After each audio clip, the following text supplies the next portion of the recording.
안녕하세요. DJ 미아입니다. 오늘의 사연 시작해 보겠습니다. 안녕하세요. 저는 이제 막 30대 중후반에 접어든 평범한 주부입니다. 서울 근교에 살고 있고 결혼한 지 꽤 시간이 흘렀네요. 저희 집은 화목하게 잘 지내는 편이었어요. 남편도 큰 문제 없이 잘 살아왔고 저 역시 가족들의 사랑을 받으며 자란 사람입니다. 그런데 살다 보니 정말 예상하지 못한 일들이 벌어지기도 하더라고요. 오늘은 그런 이야기 하나 들려드리려고 해요. 사실 누구나 인생을 살다 보면 뜻하지 않게 실수도 하고 어려운 상황에 처하게 되는 순간들이 오잖아요. 잘못된 선택이나 예상치 못한 실수로 인해 큰 위기가 찾아오기도 하고요. 하지만 중요한 건 그 실수에서 배우고 나아가는 태도라고 생각해요. 누군가는 한 번의 실수를 통해 더 나은 사람이 되고 누군가는 그 실수를 반복하며 더 큰 문제를 만들기도 하죠. 오늘 제가 들려드릴 이야기도 그런 맥락에서 많은 생각을 하게 만드는 경험이었어요. 무릇 사람이란 태생적으로 완벽하지 않은 존재라고들 하죠. 그래서 우리는 살면서 아주 많은 실수를 저지르고는 해요. 그 중에는 때로 그냥 가볍게 웃어넘길 수 있는 실수도 있는 반면에 또 때로는 인생 전부를 좌지우지하고도 남을 심각한 실수도 있는데요. 여기서 중요한 건 사람이란 실수로부터 깨닫고 배워나가는 존재라는 것이죠. 한 번의 잘못은 병가지상사라는 말이 있듯이 반성하고 교훈을 얻어 다시는 같은 실수를 되풀이하지 않으면 되는 거거든요. 마치 고등학교 3학년 수험생이 틀린 시험 문제로부터 정답풀이를 깨우쳐 나가는 것처럼요. 하지만 사람이란 역시나 완벽하지 않은 존재이기 때문에 실수로부터 배우지 못하는 이들도 저희 주변에 가끔은, 아주 가끔은 있어요. 그 중에 한 사람이 바로 제 남편과 시댁이었죠.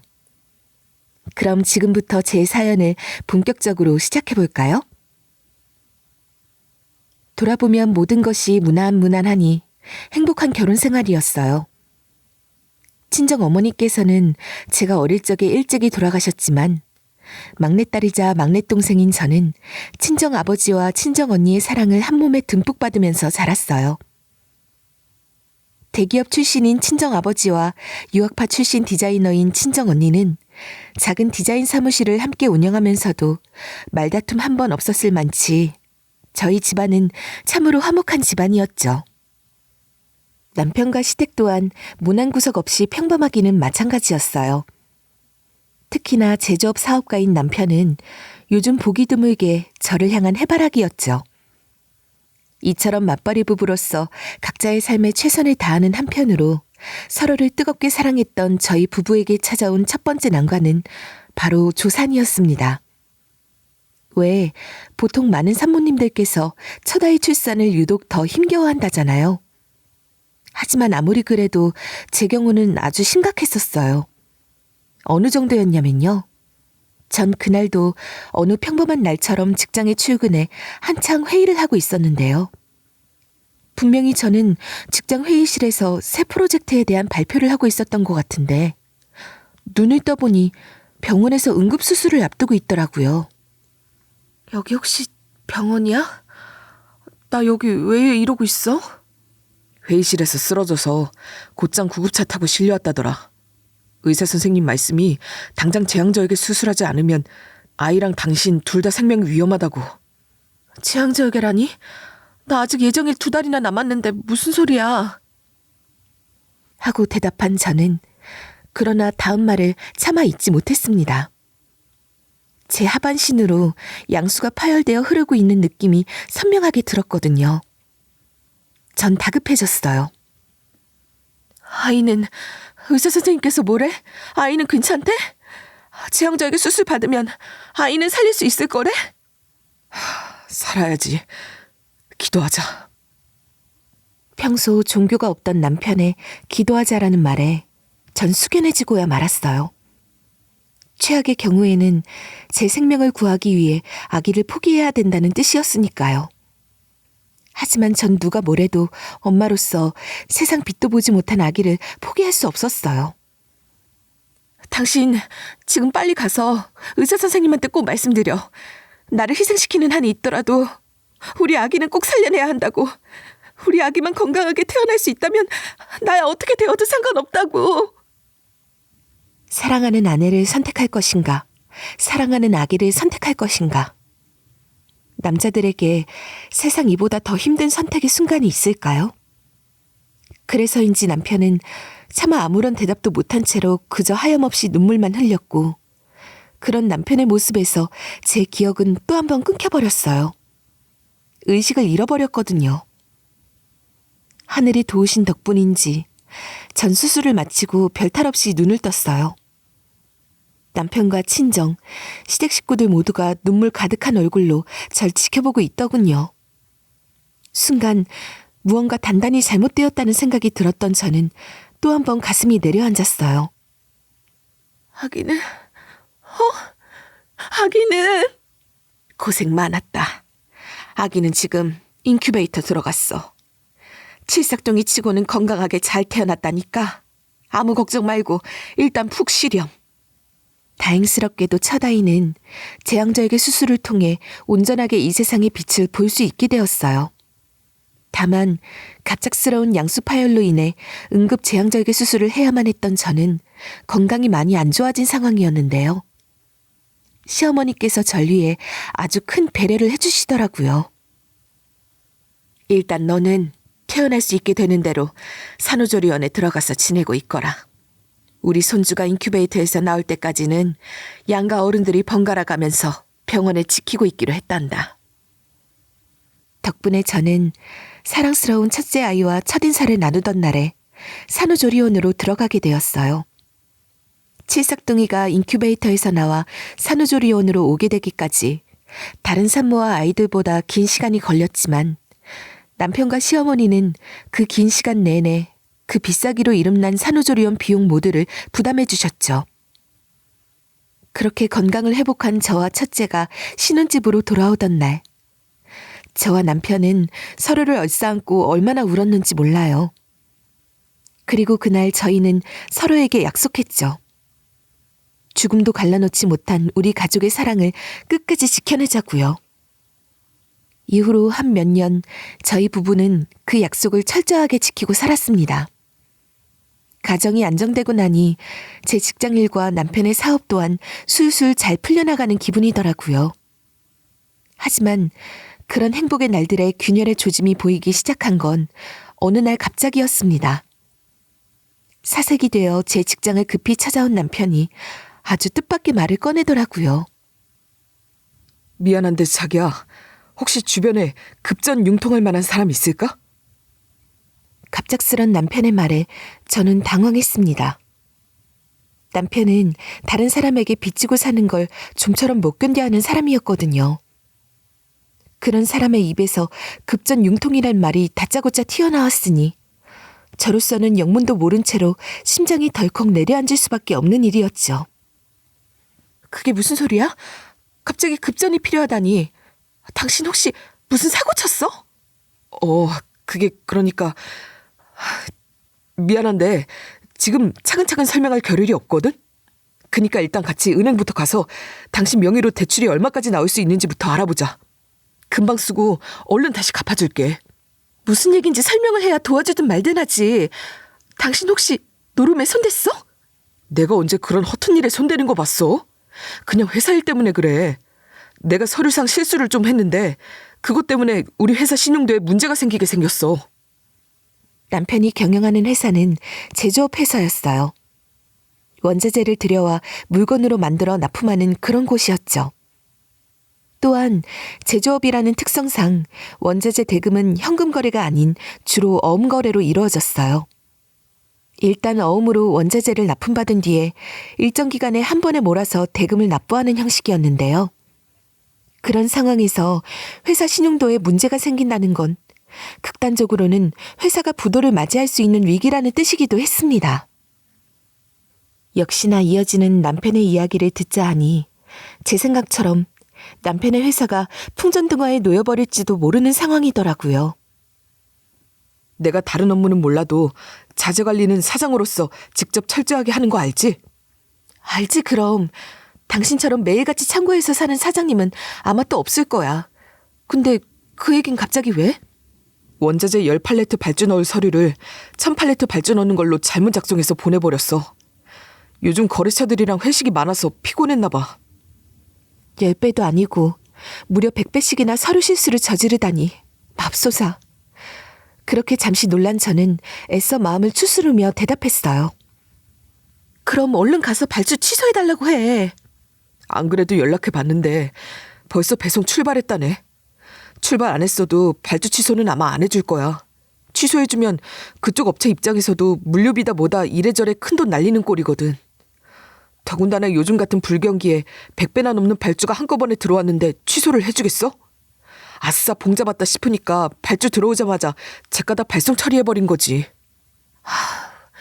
그래서 막아야 되는 대금이 얼마나 되는데? 2억 조금 넘어. 그야말로 막막하더라고요. 말이 2억이지. 요즘처럼 대출이 많이 안 나오는 세상에 제 앞으로 대출을 받아서 막을 수도 없는 거액이었어요. 그나마 유일하게 다행이었던 건 어음거래였던 덕분에 남편에게 돈을 구해볼 시간적 말미가 몇 달 정도는 있었다는 것이었죠. 그렇게 남편은 자신이 실수한 발주 대금을 막아보기 위해 여기저기 돈을 빌리러 다녔지만 영 쉽지 않은 눈치더라고요. 믿었던 친구들과 지인들에게 매번 거절당한 남편은 밤늦게 술에 취해 들어오는 날이 잦아졌어요. 그러다 결국 우울증에 걸려버린 남편이 엉뚱한 저에게 화풀이를 하기 시작했습니다. 장인어른이랑 처형이랑 같이 운영하는 디자인 사무실 있잖아.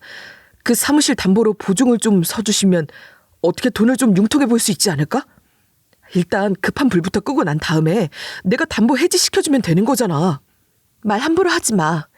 그 사무실은 우리 아버지 대기업 은퇴하시면서 퇴직금으로 차리신 일종의 노후 보험 같은 거잖아. 언니도 그 사무실에서 같이 일하고. 아빠랑 언니가 아무리 능력이 좋다고 해도 우리 일 때문에 삶의 터전을 함부로 저당 잡혀 살라고 할 순 없지. 너 지금 너네 집 우리 집 구분하자는 거냐? 아니, 얘기가 갑자기 왜 그쪽으로 튀어? 내가 언제 친정시대 구분했다고 그래? 말하는 꼬라지가 딱 그렇잖아. 우리 회사 망하면 나만 망해? 회사에 투자한 우리 부모님도 같이 망하는 거야. 당신 시댁이 한꺼번에 거리에 나앉게 될지도 모르는 상황이라고. 그런데 넌 지금 장인어른이랑 처형 생각만 하고 있잖아.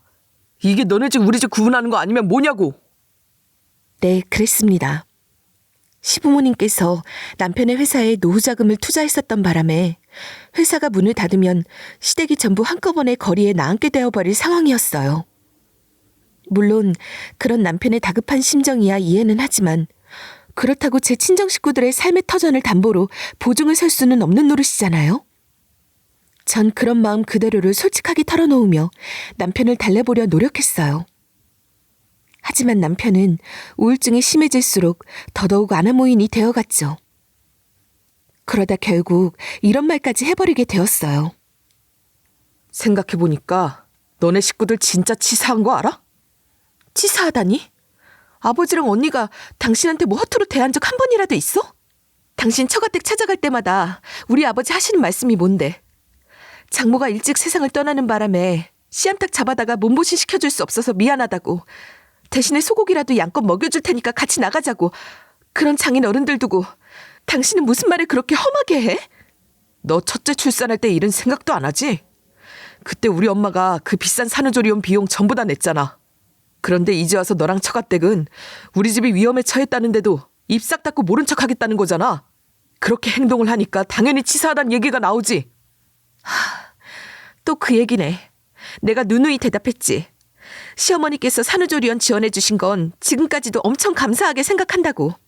그래서 나도 시어머니를 최선을 다해 정성껏 모시는 중이라고. 눈이 있으면 주변을 좀 돌아봐. 요즘 나처럼 시어머니한테 정성 들이는 며느리가 또 있나? 아 글쎄 그놈의 정성이고 마음이고 다 필요 없으니까 돈으로 갚아 놓으라고 돈. 장인어른 살고 계신 아파트 있잖아. 그거 팔아서 우리 회사 대금 메꿔주면 되겠네. 하다 이젠 장인어른 집까지 걸고 넘어지시겠다. 당신 왜 이렇게 변했니? 변하면 뭐 어쩔 건데. 막말로다가 장인어른 호랍이잖아. 다 늙은 호랍이한테 아파트가 왜 필요해? 혼자 살 수 있는 원룸이면 충분하지. 그리고 나 하나도 모자라서 엄마랑 아빠까지 한꺼번에 망하게 생겼는데 너 같으면 사람 안 변하고 백이겠냐? 그런 남편과의 연이은 부부싸움으로 인해 저는 빠르게 지쳐버렸어요. 물론 그렇다고 해서 제가 남편 회사의 부도이기를 손 놓고 구경만 했던 건 아니었죠. 솔직히 말씀드리자면 친정에 도움을 청하고 싶은 마음도 굴뚝 같았어요. 하지만 친정 언니가 강력하게 반대했습니다. 나나 아버지나 김서방한테 도움 주는 거 그거 하나도 어렵지 않아. 사이도 자식인데다가 무엇보다 널 위해 쓰는 돈인데 우리가 그거 아껴서 뭐 하겠니? 기쁜 마음으로 흔쾌히 돕고도 남지. 하지만 언니는 지금 김서방 사람이 너무 많이 변해버려서 그게 걱정일 뿐이야. 이렇게 한번 도움 주고 나면 이후로는 툭하면 습관적으로 처가에 손 벌릴까 봐서. 그래서 말인데 아무래도 이번 위기는 김서방 혼자서 이겨내도록 해주는 게 김서방을 돕는 일인 것 같아. 곰곰이 생각해보니 언니의 말은 일리가 있었어요. 예전에 남편이라면 당장 급한 불을 끄기 위해 한번 처가에 도움받는 일로 그쳤을 테지만 돌변해버린 지금의 남편이라면 처가 도움받는 일에 맞들려버리고도 남을 사람이었거든요. 그나마 다행이던 점은 남편이 제 친정의 재산에 대해서 정확히 알지 못하고 있었다는 것뿐이었다고나 할까요? 아무튼 그래서 저는 처가에 손 벌리려는 남편을 끝끝내 말리기에 바빴고 저희 부부의 사이는 더더욱 악화되어만 갔어요. 다른 사람들이 보기에는 언제 이혼해도 이상하지 않을 상황까지 고작 몇 주 사이에 아주 빠르게 치닫고야 말았죠. 하필이면 그 와중에 전 둘째를 임신하고 있었다는 진단을 받았습니다. 남편의 사업이 위기에 처하고 우울증에 걸리기 직전 한창 금슬이 나쁠 때 임신을 했던 거죠. 그러자 지금까지 줄곧 저와 남편 사이를 중재하려고 노력했던 시댁마저 돌변해버렸어요. 특히나 시어머니가 문제였어요. 넌 참 내가 대책이 없다. 첫째 때도 그렇게 고생을 시키더니 둘째 때는 아주 몇 배는 가관이야. 어머님, 지금 가관이라고 말씀하셨어요? 그럼 지금 이 상황이 가관이 아니고 뭐라디? 요즘은 애 하나 낳아서 제대로 키우는데 몇 억씩 든다는 얘기도 못 들었어? 남들 같으면 자식 하나 낳아서 기르는 것도 허덕이는 마당에 넌 뭐 얼마나 돈이 썩어 넘친다고 둘째를 함부로 갖고 그러니? 외람되지만 지금 말씀이 너무 과하시네요, 어머님. 제가 어디 가서 다른 남자 애를 임신해 온 것도 아니고 어머님 손주잖아요. 이게 다 우리 아들 상황이 어려우니까 하는 소리야. 남편 사업이라도 멀쩡하게 잘 굴러가면 또 몰라. 지금 상황에서는 둘째고 뭐고 그게 다 사치다, 사치. 가뜩이나 남편과의 부부싸움으로 인해 지쳐있던 저는 구태여 시어머니와의 다툼을 만들고 싶진 않았어요. 그래서 화를 꾹 참으며 자리를 떴는데요.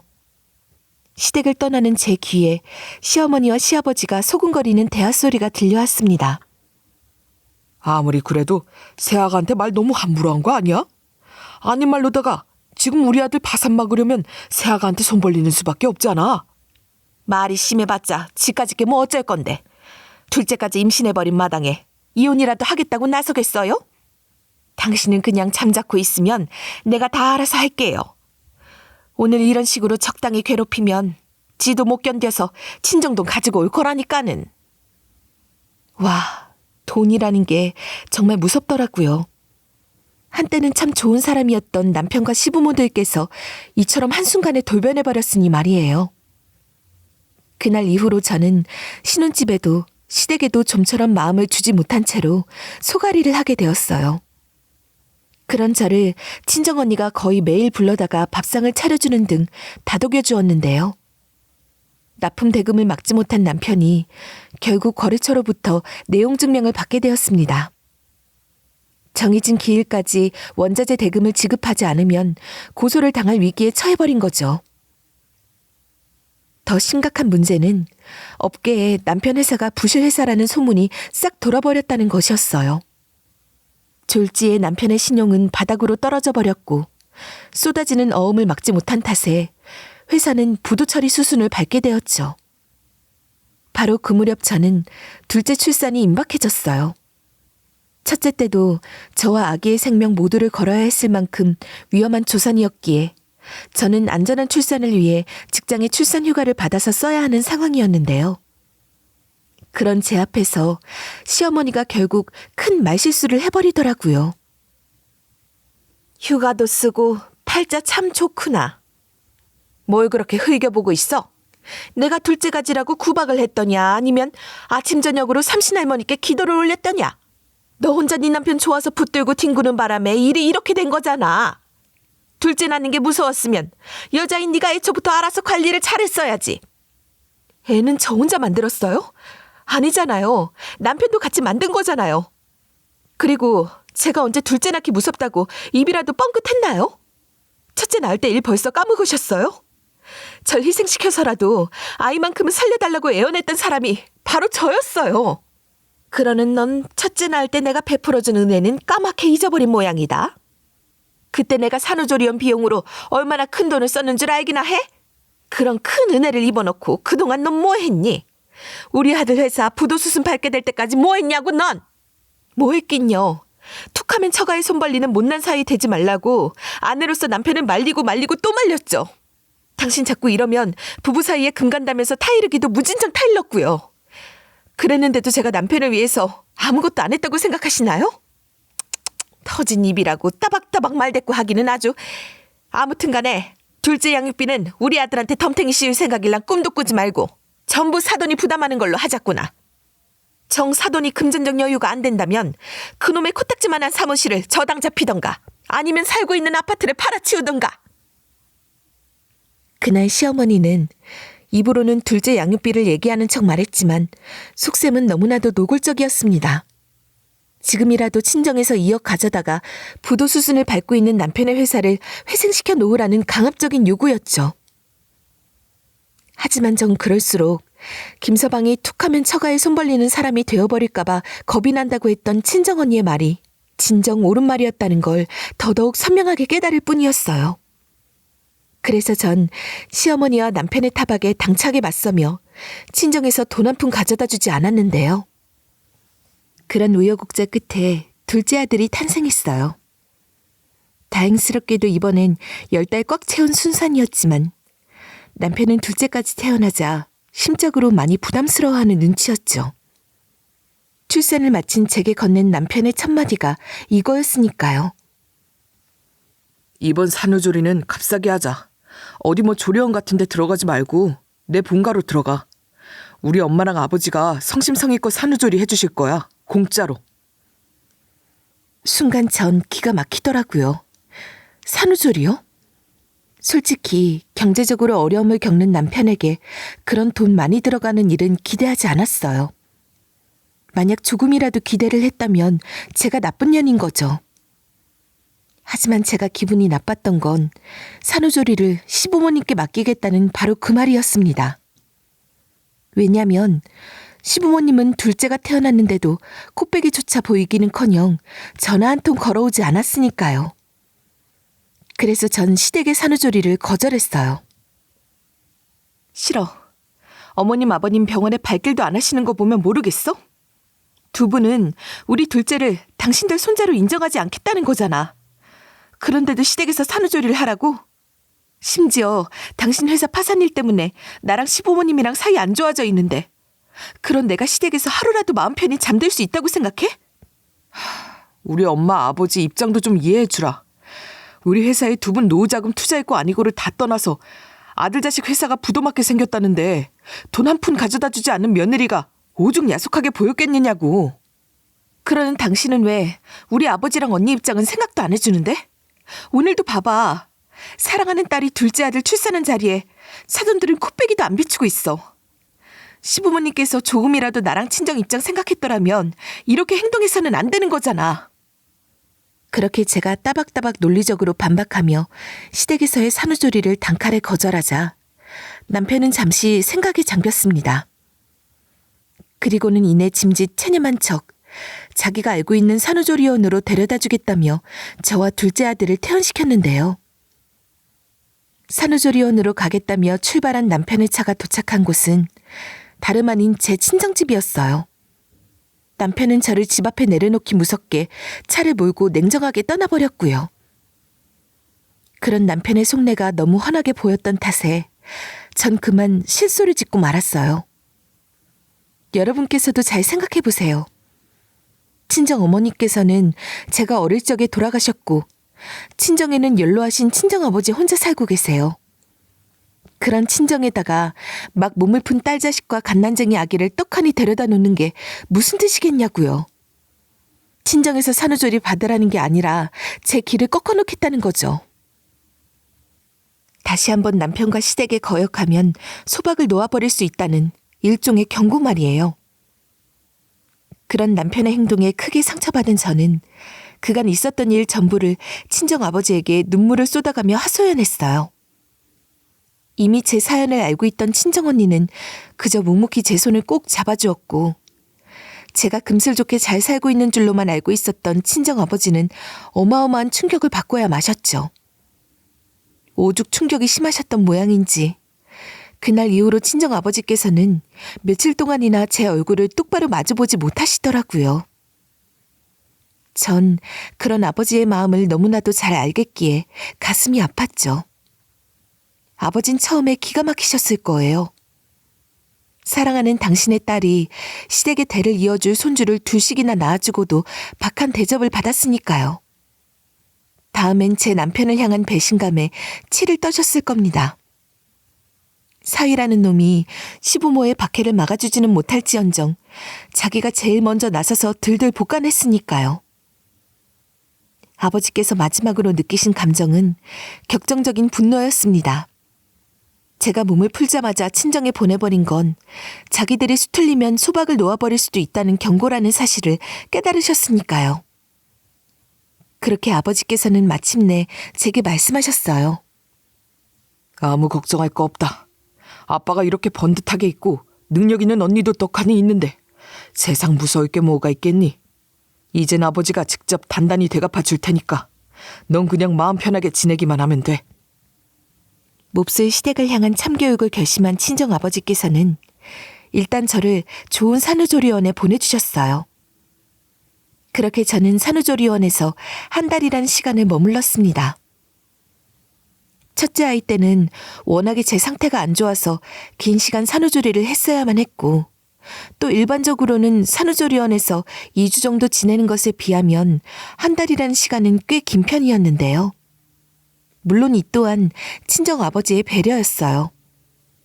기왕 몸조리할 겸 푹 쉬는 김에 그간 시댁으로 인해 쌓였던 마음고생들을 훌훌 털어버리라는 아버지의 뜻이었죠.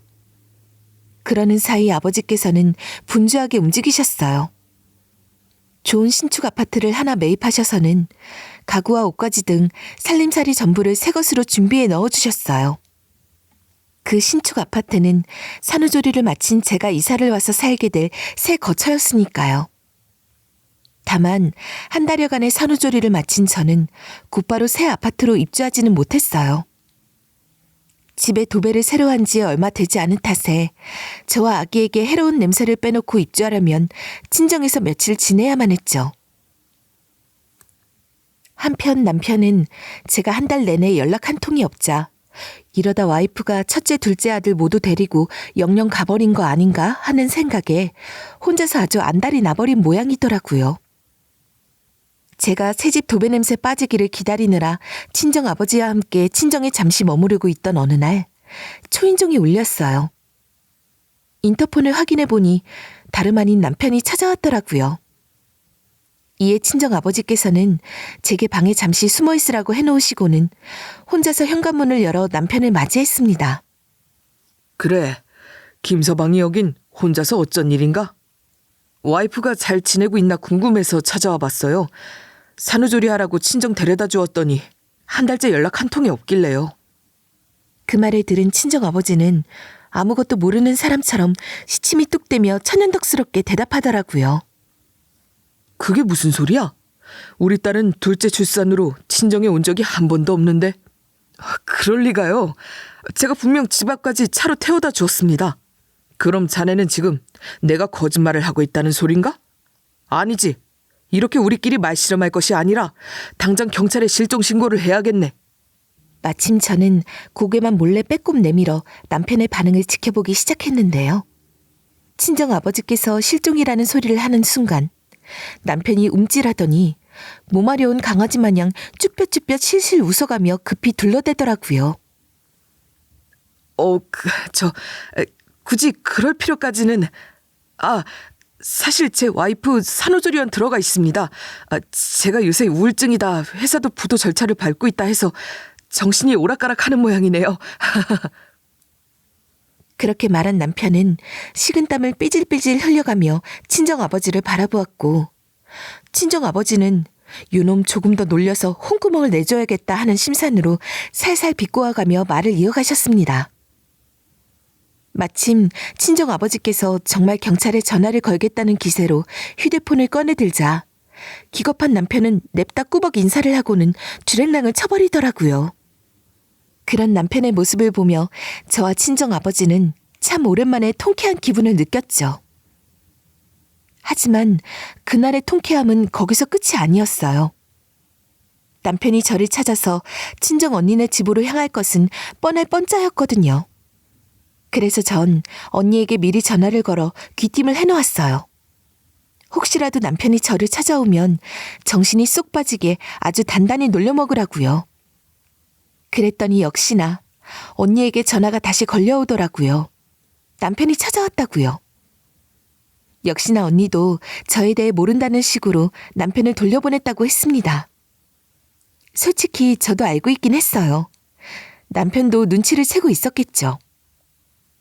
당연히 저를 친정에서 데리고 있으면서 일부러 저와 아기의 얼굴을 보여주지 않는다는 걸 모를래야 모를 수가 없는 거잖아요.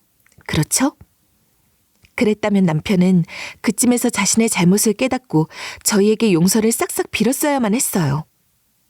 하지만 남편은 반성 따위는 전혀 하지 않았어요. 오히려 시댁 식구들까지 동원해서는 제 친정 식구들을 들들 볶아대더라고요. 특히나 시어머니가 친정에 쳐들어와서는 제가 방에서 숨어서 엿듣고 있는 줄도 모르는 채로 제 친정 아버지께 망발을 퍼붓던 날에는 그야말로 치가 다 떨리더라고요. 이보세요, 사돈. 지금 당신들이 무슨 짓을 벌이고 있는 줄은 알고 계십니까? 알다마다요.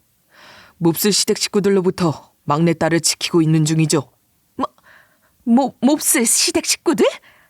이봐요, 사돈. 보자 하니까 말이 너무 심하시네요. 듣자 하니까 사부인께서는 제 막내딸에게 더한 말도 수시로 하셨던데요. 김서방도 한몫 단단히 거들었고요. 이런데도 제가 막내랑 손주들을 그 집안으로 되돌려보낼 거라고 생각하십니까? 안 돌려보내면 어쩌시려고요? 핏줄은 천륜입니다. 제 아들이 자식들 보고 싶어서 매일 밤 술을 얼마나 많이 마시는데요. 이런 식으로 부모 자식 영 끊어 놓으면 당신네는 천벌받아요. 그리고 마누라 없는 호래비 처지로 살아서 그런가? 손님 대접하는 예의가 왜 있다구야? 사돈 사이가 찾아왔으면 최소한의 예의는 갖추어서 차라도 한 잔 대접해야 하는 거 아니냐고요? 숨어서 이야기를 듣고 있던 저는 그야말로 기가 막히고 코가 아주 꽉꽉 막혀버릴 노릇이었습니다. 둘째가 짐덩이니 어쩌니 할 땐 언제고 이제 와서 손주 내놓으라니 참... 인간들이 어쩌면 이렇게 염치가 없을 수 있을까요? 그런데 역시나 친정아버지와 저는 마음으로 통하는 구석이 있는 모양이었죠. 앞선 제 생각 그대로를 시어머니에게 꾸짖어 주셨거든요. 그럼 당신네 집안은 둘째 손주 낳은 며느리한테 그러는 게 사람된 도리입니까? 며느리도 엄연히 자식이라는데 당신들한테 내 분명하게 말하지만 내 딸이랑 두 손주들이 어디서 지내고 있는지 영원히 알려줄 생각 없으니까 앞으로 우리 얼굴 보고 살지 맙시다. 필요하면 변호사 통해서 이혼 서류 보낼 테니 그리 알고 계시고. 그러자 궁지에 몰린 남편이 친정아버지께 무릎을 꿇고 사죄를 했습니다. 죄송합니다, 장인어른. 제가 그동안 회사 사정이 많이 안 좋았어요. 지금도 부도 처리 수순 밟고 있는 중이고요. 그래서 한동안 우울증에 걸렸었던 나머지 아내에게 신경질을 좀 부렸습니다. 제발 아내에게 직접 사과할 수 있는 기회를 주세요. 전 그런 남편의 가짜 사과를 들으며 아버지께서 남편을 용서하지 않기만을 기원했어요. 하지만 숨어서 이야기를 듣고 있는 처지였기에 직접 나서서 용서하지 말아달라고 이야기를 하거나 남편과 시댁 식구들을 직접 쫓아낼 수는 없는 노릇이었는데요. 이번에도 역시나 저와 친정아버지는 통했어요. 이복의 김서방, 아이가 그렇게 보고 싶은가? 네, 장인어른. 눈만 감아도 얼굴이 자꾸 눈앞에 아른거려서 통 잠도 제대로 못 잘 지경입니다. 그래. 그러면 자네가 이렇게까지 무릎까지 꿇고 직접 사과를 하니 내가 이번 한 번만 용서를 해주겠네. 우리 딸이 지내고 있는 주소 알려줄 테니 아이가 그렇게 보고 싶으면 내일 그 주소로 찾아가서 만나봐. 오늘은 밤이 늦었으니. 일단 그날은 자정에 가까운 시간이었기에 친정아버지께서 알려주신 신축 아파트 주소로 내일 저녁 퇴근 후에 찾아가 보자며 다들 되돌아갔는데요. 몹쓸 남편과 시댁 식구들을 향한 저와 친정의 복수가 완성된 건 예정대로 이튿날 저녁의 일이었어요. 남편이 여차하면 힘으로라도 제게서 아이들을 뺏어가기 위해 시댁 식구들을 우르르 몰고서는 제가 새로 이사한 신축 아파트로 향했거든요. 그렇게 제 새 동네에 도착한 시댁 것들은 마치 대도시에 처음 온 시골쥐처럼 입을 떡하니 벌린 채로 동네 구경하기에 바빴습니다. 그곳은 땅값 비싸고 환경 좋기로 유명한 신도시 한복판이었거든요. 하지만 남편과 시댁 것들의 놀라움은 이제 막 시작되었을 뿐이었어요. 친정아버지께서 절 위해 마련해 주신 신축 주상복합 아파트 단지의 삐까번쩍 화려한 위용에 시댁 것들의 입이 또 한 번 떡하니 벌어졌으니까요. 그리고 그들을 진짜 경악하게 만들 마지막 무언가가 기다리고 있었습니다. 남편과 시댁 것들이 제 새집 초인종을 누르자 그동안에 늘 검소했던 차림새와는 다르게 명품 정장을 쫙 빼입은 제 친정아버지께서 변호사를 대동한 채로 현관문을 열었어요. 그런 제 아버지를 마주한 남편과 시댁 것들은 아주 뜻밖이라는 반응을 보였죠. 장인어른, 오늘은 어딘가 좀 달라 보이십니다. 저희 결혼식 때만 딱 한 번 입으셨던 정장까지 다 꺼내 입으시고 혹시 그동안 주식 대박이라도 맞으셨나요? 친정아버지께서는 그날의 모든 내막을 남편과 시댁 것들 앞에서 당당히 밝히셨어요. 시댁 사람들은 그동안 전혀 모르고 지내왔지만 사실 제 친정은 아주 큰 부자였어요. 친정아버지와 언니가 둘이서 운영하는 작은 디자인 사무실이 그야말로 알짜배기였거든요. 물론 겉보기로는 평수도 작은 데다가 그다지 특별할 거 없어 보이는 사무실이었지만 그곳에서 만들어진 디자인은 국내 유수의 중견기업들에게 고스란히 납품이 되고 있었거든요. 주변 사람들과 남편, 그리고 시댁 것들 모두가 제 친정이 그렇게 잘 나가는 줄은 꿈에도 모르고 있었던 거였고요. 아무튼 다시 본론으로 돌아와서 친정아버지가 밝힌 저희 집안의 내력에 모두가 입을 떡 벌린 채로 얼어붙어 있는 사이 집안에서 기다리고 있던 제가 마침내 남편과 시부모 앞으로 나섰습니다. 왜? 이제 좀 후회돼? 근데 어쩌지? 난 이제 당신이랑 당신네 집안이랑은 같은 공간에서 같은 공기 마시면서 살기 싫은데. 그게 무슨 소리야, 여보. 내가 당신을 얼마나 사랑하는데. 사랑했었겠지. 당신 스스로 저지른 원자재 발주 실수 때문에 내 친정의 돈 2억을 바라게 되기 전까지는 분명 날 사랑했을 거야. 내가 보증도 안 서주고 2억도 안 가져다 주니까 시부모님까지 합세해서 날 못 잡아먹어서 안달이었고 그때 못 준 2억 원 지금 줄게. 그렇게 말한 저는 남편에게 서류 봉투 하나를 건넸고 혹시나 하는 기대가 가득한 표정으로 서류를 꺼내본 남편은 그 자리에서 목석처럼 굳어버렸어요. 보다시피 이혼 서류야. 지금이라도 내 친정한테서 2억 뜯어가가지고 부도 절차 중인 회사 살리고 싶으면 비싼 변호사 써가지고 위자료 2억 원어치 꼭 뜯어가라. 참고로 나한테서 양육권까지 빼앗아 가고 싶으면 아주 많이 비싼 변호사를 써야 할 거야. 순간 모든 것이 끝나버렸다는 남편은 쓰러지듯 주저앉아 흐느끼기 시작했고 시부모의 얼굴에는 이렇게 부자 며느리인 줄 알았으면 진작에 잘할 걸 하는 후회의 표정이 스쳐 지나갔어요. 하지만 저와 친정아버지에게 그들을 향한 용서와 아량 따위는 없었어요. 친정아버지가 그날 그 자리에서 남편과 시댁 것들 보란 듯이 저에게 상속 절차를 밟아주셨거든요. 그러자 남편과 시댁 식구들이 한 번만 용서해달라며 저에게 애걸복걸 싹싹 빌어댔지만 친정 언니가 연락한 보안업체 요원들이 들이닥쳐서는 그들 전부를 내다버리듯이 쫓아내버렸답니다. 이후 저는 전 남편과의 이혼 소송에서 완벽하게 승리를 거두었어요. 양육권은 엄마인 내 쪽으로 가져왔고 재산 분할도 서로 결혼할 때 가져왔던 재산들만 정확하게 나누었죠. 물론 전 남편은 저에게서 위자료 2억을 받아내지 못한 탓에 원자재 납품 대금을 막지 못했어요. 그 결과 회사는 최종 부도 처리가 되고야 말았습니다. 그리고 얼마 뒤에는 시모가 제 친정아버지를 찾아와 손편지를 전해왔더라고요.